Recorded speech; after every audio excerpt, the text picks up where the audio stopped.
देव उठनी एकादशी के दिन तुलसी पूजन कैसे करें? हिंदू धर्म में सभी एकादशी में देव उठनी एकादशी का विशेष महत्व है। इस दिन 4 महीने के बाद भगवान विष्णु योग निद्रा से जागते हैं और पुनः सृष्टि का संचालन संभालते हैं। देव उठनी एकादशी को देवोत्थान एकादशी भी कहा जाता है। इस दिन चातुर्मास की समाप्ति होती है, जिससे शादी, विवाह, मुंडन, गृह प्रवेश, जाने आदि मांगलिक कार्यों की शुरुआत हो जाती है। देव उठनी एकादशी भगवान विष्णु को प्रसन्न करने के लिए भी बेहद उत्तम मानी जाती है। इस दिन भगवान विष्णु को प्रसन्न करने के लिए कुछ लोग व्रत रखते हैं और पूजा करते हैं। इस दिन सच्ची श्रद्धा और भक्ति भाव से भगवान विष्णु की पूजा करने से सभी मनोकामनाएं पूर्ण होती हैं। भगवान विष्णु हरिश्चन एकादशी के दिन योग निद्रा में चले जाते हैं और नवंबर माह की एकादशी पर योग निद्रा से जागते हैं, जिसे देव उत्थान एकादशी कहा जाता है। इस साल देव उत्थान एकादशी 12 नवंबर 2024 को पड़ रही है। इस दिन व्रत रखने से कुंडली में चंद्रमा की स्थिति मजबूत होती है। वैदिक पंचांग के अनुसार इस साल कार्तिक मास शुक्ल पक्ष की एकादशी तिथि की शुरुआत 11 नवंबर 2024 की शाम 6 बजे से 46 मिनट पर शुरू होगी। वहीं तिथि का समापन 12 नवंबर 2024 को शाम 4:04 पर होगा। उद्यायन तिथि के अनुसार देव उठनी एकादशी का व्रत मंगलवार 12 नवंबर को रखा जाएगा। मित्रों, अब जानिए देव उठनी एकादशी के नियम। इस दिन निर्जला या केवल जलीय पदार्थों का सेवन करते हुए उपवास रखा जाता है। इस व्रत में भगवान विष्णु या अपने इष्ट देवताओं की उपासना की जाती है। इस दिन तामसिक आहार, प्याज, लहसुन, मांस, मदिरा, बासी भोजन ना ले। एकादशी पर यदि आप व्रत ना भी करें तो भी आपको ब्रह्मचर्य का पालन करना चाहिए। एकादशी के दिन भूलकर भी चावलों का सेवन ना करें। अब सुनिए देव उठनी एकादशी की पूजा। देव उठनी एकादशी के दिन सुबह जल्दी उठकर स्नान कर ले और साफ कपड़े पहन ले। पूजा घर को गंगाजल छिड़क कर पवित्र कर ले। इसके बाद भगवान विष्णु का ध्यान करते हुए व्रत करने का संकल्प ले। इस दिन घर की ठीक से सफाई करें और आंगन में या फिर पूजा घर के बाहर भगवान के चरणों की आकृति बना ले। घर में ओखली पर गेरू से भगवान विष्णु का चित्र बना ले। इस चित्र पर मिठाई, फल, सिंघाड़े, गन्ना और आंवला अर्पित करें और भगवान विष्णु की पूजा करें। आरती करके पूजा संपन्न करें। दीपावली की तरह इस दिन भी रात को पूजा स्थल और घर के बाहर दीपक जलाने चाहिए और घर के सभी सदस्यों को भगवान विष्णु की पूजा करनी चाहिए।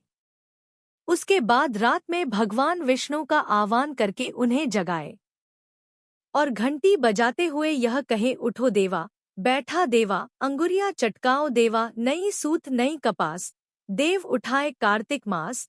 देव उठनी 11 एकादशी पर तुलसी विवाह और विष्णु पूजन का विशेष महत्व है। आइए जाने कैसे करें तुलसी पूजन। तुलसी के पौधे के चारों तरफ स्तंभ बनाएं, फिर उस पर तोरण सजाए, रंगोली से अष्टदल कमल बनाएं, शंख चक्र और गाय के पैर बनाएं।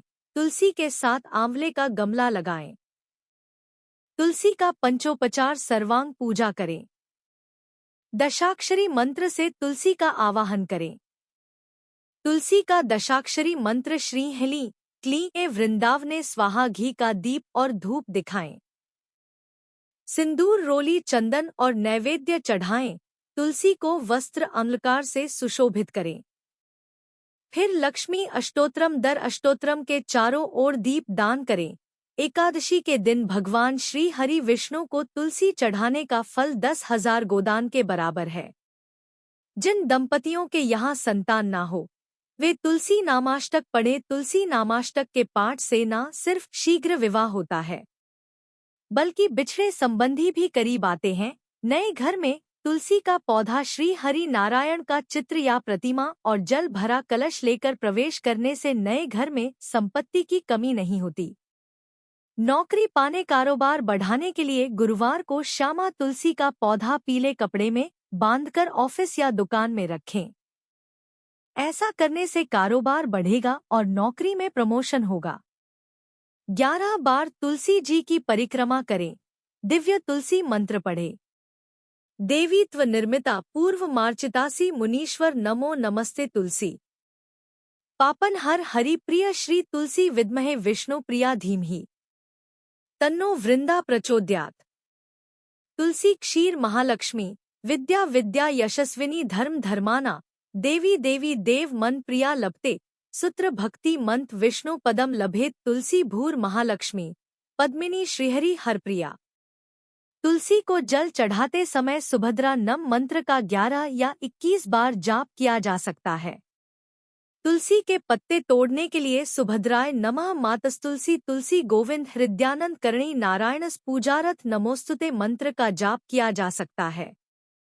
तुलसी पूजा के लिए रोज सुबह जल्दी उठकर स्नान करना चाहिए। तुलसी के नीचे गाय के शुद्ध घी का दीपक जलाना चाहिए। शाम के समय भी तुलसी में दीपक जलाना चाहिए। तुलसी में जल चढ़ाने के बाद परिक्रमा करनी चाहिए। दोस्तों, अब सुनिए देव उठनी एकादशी के दिन किए जाने वाले उपाय। एकादशी के दिन भगवान विष्णु का आशीर्वाद पाने के लिए नहाने के पानी में एक चुटकी हल्दी मिलाकर स्नान करें। स्नान करने के बाद पीले रंग के वस्त्र पहनें। मान्यता है कि ऐसा करने से व्यक्ति पर भगवान विष्णु की कृपा बनी रहती है। अगर आपके करियर कारोबार में बाधा आ रही है तो देव उठनी एकादशी के दिन भगवान विष्णु को केसर वाले दूध से अभिषेक करें। मान्यता है कि ऐसा करने से व्यक्ति के जीवन से सभी परेशानियां दूर होती है। अगर किसी व्यक्ति को विवाह से जुड़ी परेशानियों का सामना करना पड़ रहा है तो वह देव उठनी एकादशी के दिन भगवान विष्णु की पूजा के दौरान केसर हल्दी या पीले चंदन का तिलक करें। उसके बाद भगवान श्री हरि विष्णु को पीले रंग के फूल अर्पित करें। मान्यता है कि ऐसा करने से जल्द विवाह के योग बनते हैं। कर से मुक्ति पाने के लिए देव उठनी एकादशी के दिन पीपल के पेड़ पर जल चढ़ाना चाहिए। इसके बाद शाम को पेड़ के नीचे दीपक जलाएं। मान्यता है कि इन उपायों को करने से व्यक्ति को जल्द ही कर्ज से मुक्ति मिल सकती है। कार्तिक माह में तुलसी की पूजा करने का खास महत्व है। देव उठनी एकादशी के दिन तुलसी के पौधे में गन्ने का रस मिलाकर चढ़ाएं। इसके बाद देसी घी का दीपक जलाकर तुलसी माता की आरती करें। मान्यता है कि ऐसा करने से व्यक्ति को कभी धन की कमी नहीं होती और जीवन से सभी कष्ट भी दूर होते हैं। देव उठनी एकादशी के दिन पीपल के पेड़ के नीचे घी का दीपक जलाने और परिक्रमा करने से भगवान विष्णु के साथ साथ मां लक्ष्मी का आशीर्वाद भी मिलता है। ऐसा करने से घर की दरिद्रता दूर हो सकती है।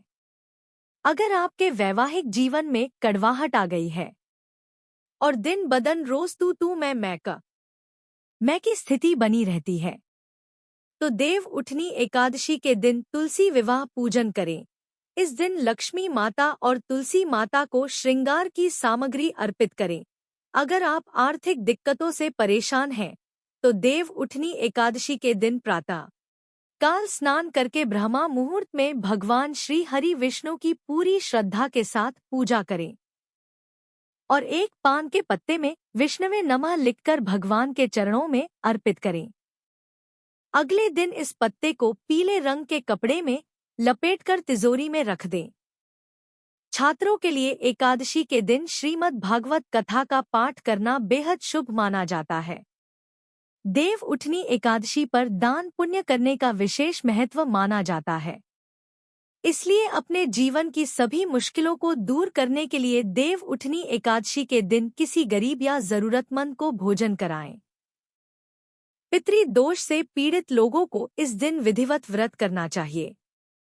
पितरों के लिए यह उपवास करने से अधिक लाभ मिलता है जिससे उनके नरक के दुखों से छुटकारा पा सके हैं। शालिग्राम के साथ तुलसी का आध्यात्मिक विवाह देव उठनी एकादशी को होता है। इस दिन तुलसी की पूजा का महत्व है।